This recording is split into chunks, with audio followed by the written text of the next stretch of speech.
Good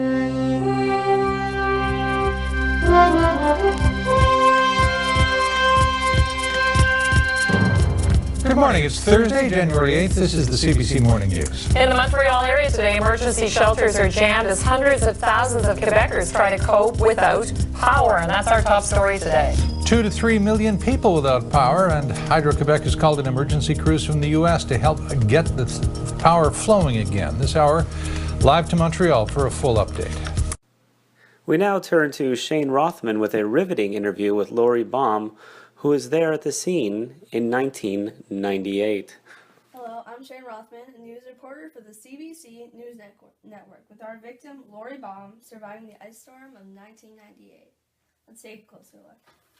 So, Lori, how old were you when the storm happened? I was 16. What kind of storm did you experience here? What kind of storm? Oh, sorry. What kind of storm did you experience? An ice storm. Where were you when the storm was taking place? I was in Montreal. It started on a Sunday, so I remember being at home with friends and seeing it was ice pellets that started out as just rain, and then it froze and it became freezing pellets and thunder and lightning. How long did the storm last for? It lasted for 5 days.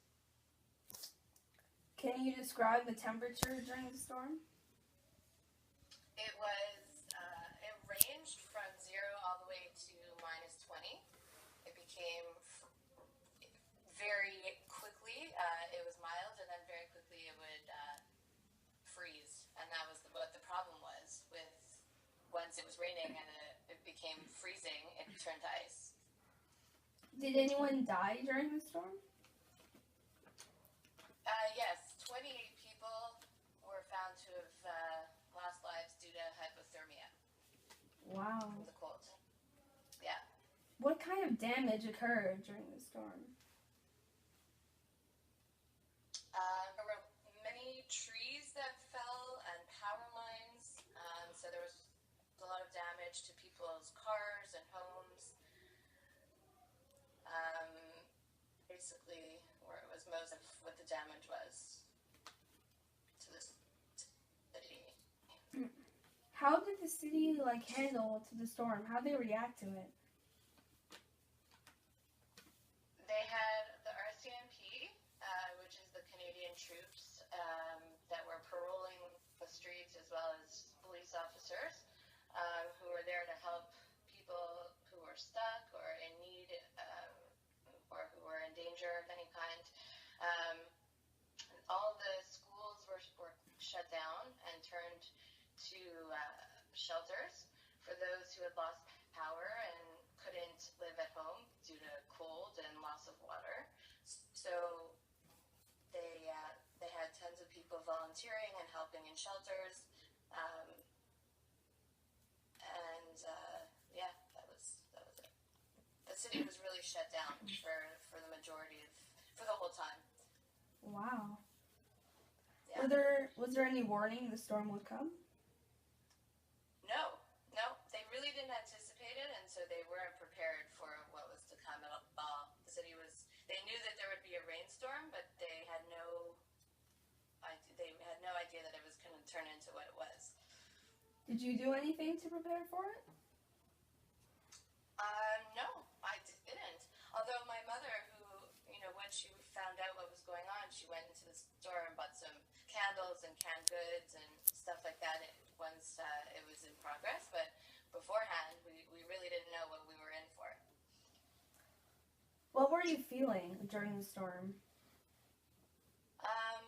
You know what? I don't remember being scared or feeling like I was in any danger.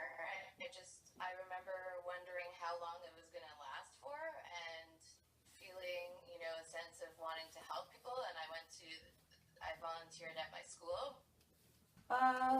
Was there a similar storm before this that you know of?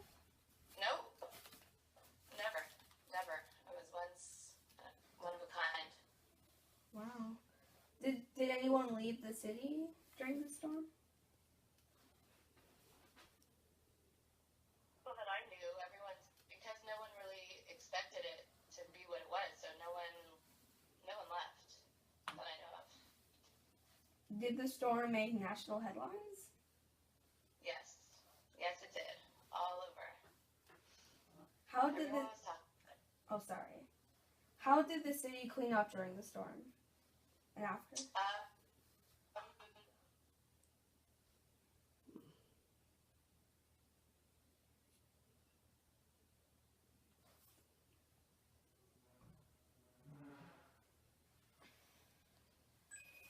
Don't play with your pants.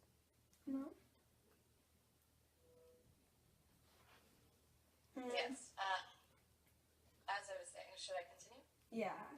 Yeah. So it took the city a month to regenerate, to get all the areas back to normal, and for all the places, all the homes to have power again, all over the island.